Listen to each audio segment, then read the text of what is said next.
Well, greetings in the midst of the uprising of the people of South Africa who are concerned about the rising of immigration crisis.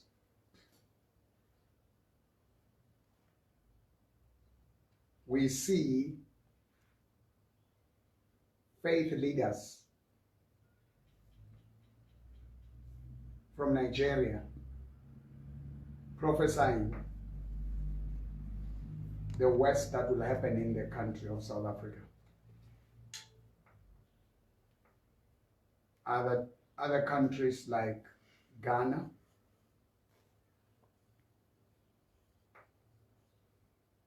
Zimbabwe, Congo, Kenya. These are the major countries that are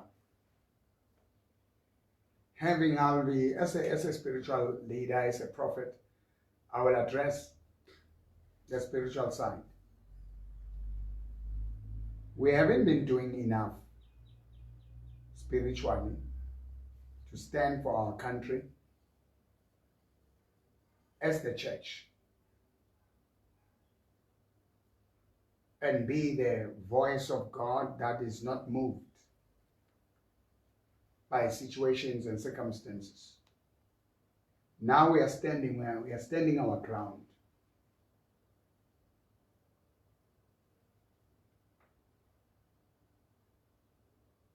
The dignity of the church has been lost since unbelieving believers, people who misuse Africanism, misuse the Bible, misuse the Word of God. But ba sebedisa lentswe la modimo ho phethahatsa ditabatabelo tsa bona tsa bobodu, hiding behind God and hiding behind the gospel, sowing divisions. And as we pray, we sow the acting High Commissioner from Nigeria, Honorable Alexander Temitope Ajay. I don't know if I pronounce it properly. Honorable High Commissioner, we thank you for your boldness and courage to bring clarity that there is no unaliving Nigerians in South Africa. There are no shops, no businesses of Nigerians which are targeted and destroyed.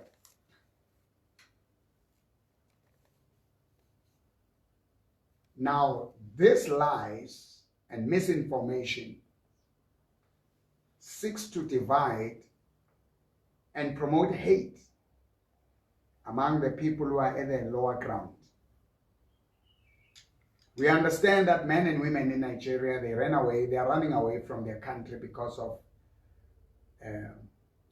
the crime that is high, poverty, political instability, economical crisis that is hitting Nigeria.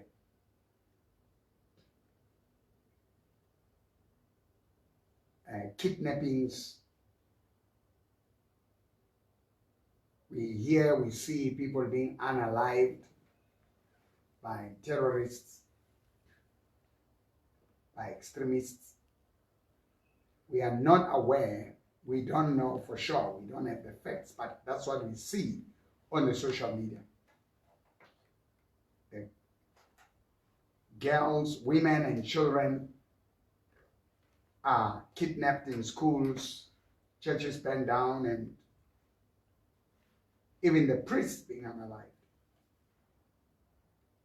Now, in the midst of all this, this is where we need to see the church, bishops, prophets, pastors, evangelists, and believers of all faiths, charismatics and Catholics, Methodists, Anglicans, and Islamic community, traditional leaders, traditional healers. Because in spite of our faith, belief system, sisana lento ethi singabantu rebathu, ubuntu, humanity. We are all created in the image of God. And we are all equally important.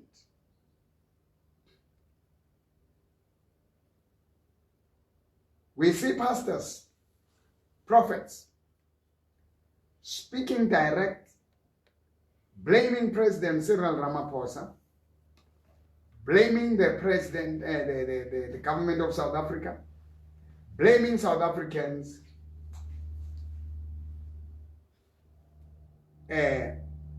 speaking of also retaliating, barring South African companies from operating. Now, if you ban MTN, and the companies that came to invest in Nigeria, you're destroying Nigeria. Because these are the banks from South Africa. These are franchises. These are investors that are to improve the economy of Nigeria. This employs Nigerians. They are not South Africans who are flooding Nigeria. And Nigeria is very far, and the cultures are far different. I'm calling upon President Cyril Ramaphosa. I know you've got a lot of challenges at home. Fixing the country, we've got Madlanga Commission, we've got Pala, we've got impeachment. But while you're still the president at this stage, an urgent diplomatic conversation, meeting should happen, and see how at the top, at the highest level, can you both find ways to create opportunities for people on the ground, for South Africa to be able to participate in the economy of Nigeria and the people of Nigeria in South Africa. And that thing should be regulated, done properly. People should come legally and be documented. You can't run a country where you have people, you don't know who they are, you don't know where they're coming from. We talk of the state security. We are all black, but we shouldn't use blackness. We shouldn't use Africanism. Because in Nigeria, there are no people. Once people are running away from their own challenges and not facing them, because of the human rights violations, because of the laws that are oppressive, people have given up to their governments in the African countries. There are no white people who are there who are leading. Let's leave this thing of white men this, one white man that. There's a lot of fraudsters, thugs, criminals who are involved in drugs.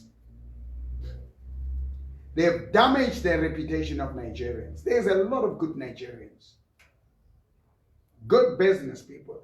Who is that gentleman, the richest black African man? in Africa. He's from Nigeria. He's an African. He's a black man. People like that who are so intelligent. You've got oil. You've got minerals there. You've got a lot. You've got intelligence. You've got people who are good on technology and science. There are many things that you can do if you can fix the issue of stability there, politically. And spiritual leaders, you are able to quickly curse South Africa, because those who are normally condemning are the fraudsters who've been doing human trafficking, bringing prophecies, milking South Africans, committing rape and money laundering and drugs. Do you get his name? Yes, Aliko Dakota. Yeah, it's Mr. Aliko Dakota. Dakota. Yeah, Dakota. That man is it's something he's out of this one. And he's from Nigeria. He's the best. I was going to buy, in one of the warehouses here, the cement. And there are other brands. And then I saw this one. I said, no, I don't want this.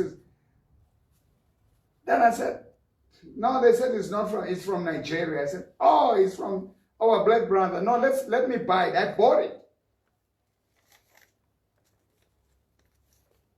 Because of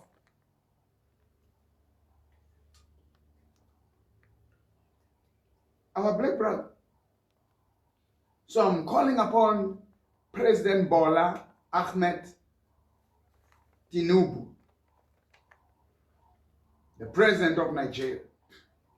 I know during elections there are pastors who prayed. There's very prophets who are self-centered, selfish, who lie in the name of God and said, you will not win, Mr. President. Bola Ahmed Tinubu. You won. He won. And his party. And now, if people have guts to curse South Africa and declare the worst that will happen, that South Africans don't know war, we avoided war. When we got our liberation, there were negotiations, there were engagements, which ended up leaving us in the state. Because of corruption, because of self-centered people who come in politics, just like in the church, because of these fake false prophets who, listen to what Jesus said. Let me speak to the church. Because now we don't want to be like you. When the name of Prophet Mboro, was damaged on social media, they created fake accounts and doing serious controversial things and to just discredit and destroy the image. Now, Jesus said in the book of John chapter 13, verse 34, a new commandment I give unto you, that you may love one another. This is what Jesus says. Christianity, the church of Jesus Christ, is founded on love. I cannot stand and together with the pastors from South Africa, the prophets, the evangelists, and listen, we are not only of this kingdom, we are in the kingdom of God. The day we close our eyes and we open them on the other side, we know where we are going. We are going to account before God. These titles of prophets and especially this prophetic nonsense, prophetic move is doing, The devil is working with that. They like cursing even other churches. Their people are owned by them. They are instead of being the sons and the daughters of God through Jesus Christ, they are the sons of fathers and papas. They can curse the other church. They can. Now, if there is so much turmoil and hatred in the church, how will the church affect the world? He said, I give you a commandment that you love one another as I have loved you. Jesus loved us and gave his life for us. You know, I walked in that love. I gave over 40 million. I started from 8. We donated 23 houses. We gave bursaries and renovated schools and you know, during disasters, during crisis, school uniforms, food parcels, even helping people to start businesses. I did that. I used all the wealth that God gave me. Because the glory of this world is temporal. We don't measure your success by the cars you drive, by the clothes you wear, by the size of the church you have. Churches are full in Nigeria. Let me advise you, Nigerian prophets and pastors, why don't you group these people, teach them to love one another, trade among one another, bahlokomelane, baratane. You know, these big churches, pastors come together and talk about the economy of Nigeria. Your members are running away to South Africa, where Prophet Mboro and big pastors and other men of God here who have prayed so hard for the development of this country. Start factories. Start investing on each other. Church is a very credible body. Churches are used, some of them, not all of them, for money laundering and drugs, and then pastors are boasting about the private jets, the many cars that they have. You know, some of the things that are done, they are extremists in Islam, which are doing heinous crimes and horrible things. But there are Muslims who are doing a lot of good. When you, pastor, post a car that you bought and boast, they post a dealership with 50 cars, 40 cars, 100 cars, selling it to you. They manufacture stuff. In the properties there, in the airports they've got their mosque there. They pray and work and help each other. There is brotherhood in Islam. There are Christians who are promoting brotherhood. You'll find this one says, that one is a small church, this one is a big church, this one is educated, that one. It's a competition for this world. We are not of this world. Love, lerato alipatlelitz alona. Love is kind, love is patient. Love is compassionate. Love is gentle. We prophesy out of love. Repentance. The repentance must start in the church.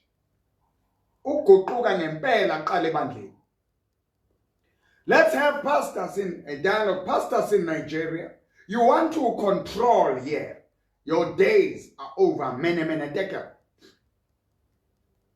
You've got pastors who've got 50,000 members, 100,000 members, 1 million members. Some have got 5,000, 10,000 attending church. After church, what do they do, those people? It's just boasting about cars, about this and that. Let's put God in action. Prophesy your prophecies that are accurate.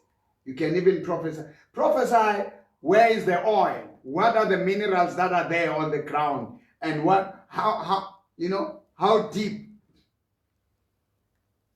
your prophecies can go in digging out those things, obstructing those things, those minerals. Ideas that will build big buildings, and have something constructive. You are so obsessed about South Africa. But thank God for this gentleman, the High Commissioner of Nigeria, who came clean and said, there is no genocide in South Africa against Nigeria. There is no attack. Alexandra Temitope Ajay came and said, he's here. And he said, I'm here. Today I was supposed to go there. The Encampton Park, they've taken over the buildings. Buildings are falling apart. It's drugs, it's prostitution. They're harming your image as Nigerians. And then you've got churches that are, a man come as a figurative from Nigeria. A man come poor. In 6 months, the man, he's a multi-millionaire. He's got he pushes on social media, he can prophesy, he can do his gimmicks, and South Africans are full there, and they are taught to disrespect South African pastors, South African politicians, government. You find Nigerians beating the police in the police stations. This is harming the image of Nigerians. Now, you pastors there, stop this. You are not called by God. I'm 41 years in the ministry now. This year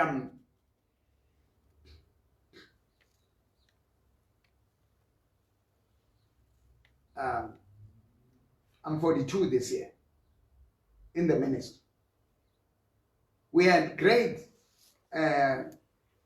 Bishop Benson Idahosa. God used him mightily. When I responded to the call of God in 1985, one of the pastors who laid hands on me, it was when I took that step, Evangelist Reinhard Bonke, and another pastor from Nigeria was Alexander. He was wearing a build-up shoe. He was involved in an accident. His leg was damaged, was gone. They had to amputate it. God miraculously gave him a new leg. That story, when I heard it, I was so, and God was using me mightily. But when Evangelist Reinhard Bonke said, there's a man here, you are still standing there, God has called you. The harvest is ripe, laborers are few. Come and go. I was the last to run. And those pastors were elders. I was a small boy. I was 17 years when I left everything and I went to the ministry. I know they are good Nigerian politicians. I know they are good Nigerian doctors. I know they are good Nigerian men of God. But most good people are not popular.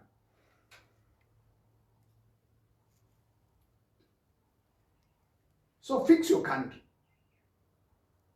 Put the monies together. The money that you take for offerings, there is so much that you can do in Nigeria in improving that country. There is so much that Nigerians and South Africans, in the spirit, we can pray for these countries. And Jesus said, love each other as I have loved you. He said, by this shall all men know that you are my disciples. How will people know that we are the disciples of Jesus? If you stand and you curse the Zulu nation. It's not the Zulu issue. Basotho, Bapedi, Batswana, Bakhatla, the Xhosas, the whole South Africa. People are tired. Nigeria has got its own father, spiritual father. South Africa has its own spiritual fathers. You undermine. You want to take over spiritually and nothing stops. After you mess up the country, you go, you disappear. The name of Christ, the name of God is no longer respected.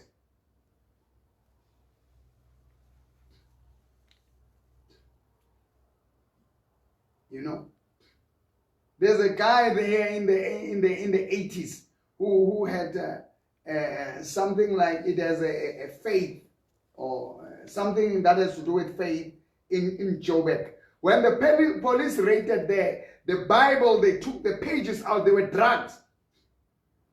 I was recruited by one of the Nigerian preachers, and he said, you know what to do?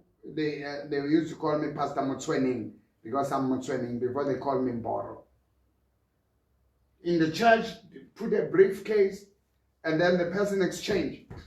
Leave the briefcase with money, the other one leaves the briefcase with drugs, and they come like they came to church, and then they go. And then the pastor, the church get a share. These things are wrong. I said, I'd rather not have things than having, because success is not just having money, having cars. No. There has to be repented. There has to be preaching about repentance, about the kingdom of God, about heaven and hell. Now let's pass that.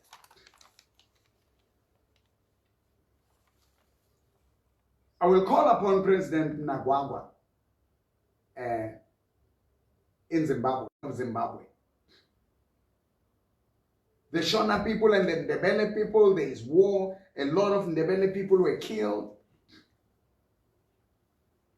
There is so much discrimination. You know, the Shona people are a first grade, the Ndebele people are a second grade in Zimbabwe. And get them like this. And get people to invest and work. Because the Bible says, God blesses the work of your hands. Now they've turned and said South Africa is going to be worse. There's going to be war. There's going to be chaos. There's going to be...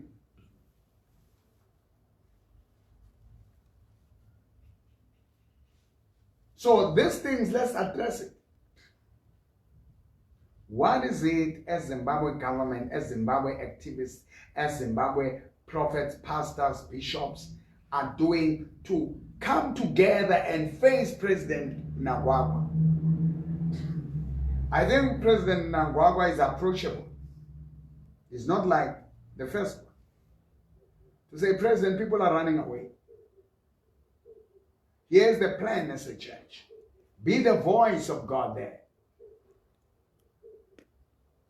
You're busy prophesying in the church walls. We don't need that garbage. But you open your mouths. Small boys are called papas and they are driving cars, they are driving private jets. People are poor. There are accusations of rapes, there are accusations of murder, there are accusations of money laundering. We can't be seeing this. Let's see the spiritual leaders in Zimbabwe, the spiritual leaders in South Africa. Let's pray for Zimbabwe, let's pray for South Africa. Pray for peace, pray for stability, pray for unity in South Africa. And South African pastor, we must pray for peace, for stability, for unity. And President Nagwagwa and his cabinet, President Cyril Ramaphosa, you are able to fly here and fix the issue of Gaza and Israel. The genocide, Gaza. But we have here genocide that is You know, we've got a Holocaust, we have a genocide that is done by poverty. People are hungry, people are dying of hunger by crime. Crime is costing, people are killing each other.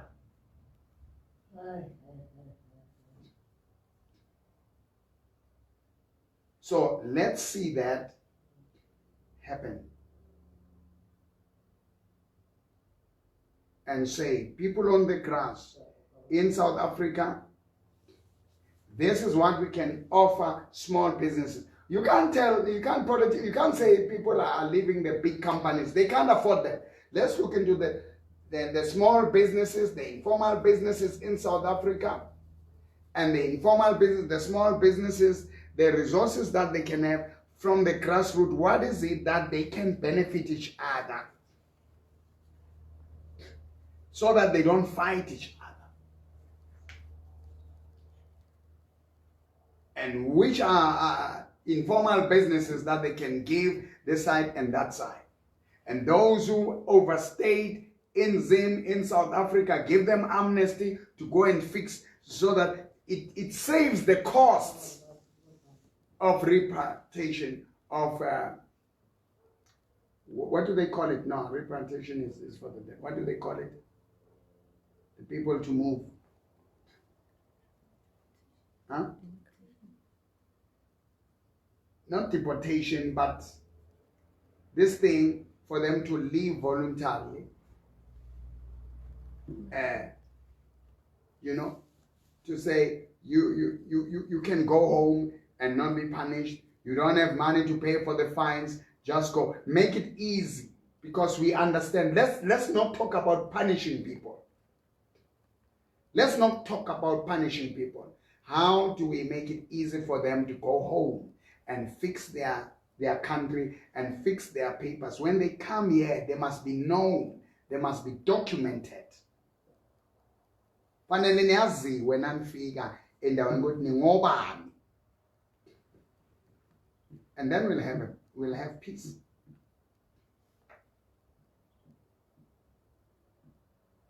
Those who can do self-deportation, they can do it. So these are the things that we need to do for both countries. Your prophecies and politicians are sinking. Some powerful are sinking this country because they are making favor that when the country goes down bad, then they can go and run to up. People who are more concerned about what happens when the country goes down. South Africa will not go down to ashes. We will pray. We will work together. And there will be no legal or illegal immigrant that will be killed on the 30th of June and after the 30th of June. We are standing and we are calling for calm, because all the ordinary citizens of Zimbabwe, the ordinary citizens of Maputo and Mozambique, the ordinary citizens of Lesotho, the ordinary citizens of Swaziland, they are also victims. They are not cause of this. Let us pray. Put your hands on my arm. If you agree with me, type amen and put your hand on my hand. Put your hand on my hand. Let's pray for this dear country. Let's say, dear God, we come before you in the name of Jesus. We pray for calm, peace, economical transformation for both Zimbabwe, Ghana, Nigeria, Lesotho, Botswana, Swaziland, Congo, DRC. Let these presidents come together and leave the agenda of being selfish and self-centered. Multi-billionaires, big companies, to create opportunities for those who are at the bottom. In Jesus' name. Visit the church. Let there be love. You said in your way, upon this rock, this word, I will build my church, and the gates of hell will not prevail against it. Lord, we pray right now in the name of Jesus. Mboro, you come, You visit them, you transform them, you change them. Ka lebitso la Jesu, roba dijoko, re roba di strongholds. We break this stronghold. We pray for revival in South Africa. My God, let the church rise. The body of Christ rise. Let there be unity. Let there be love. Let there be oneness. In the name of Jesus Christ. We thank you, God. We praise you right now. Ka lebitso la Jesu. I pray more power are rising up. Every obstacle. My spirit is touching lives and souls in the name of Jesus. May God bless you.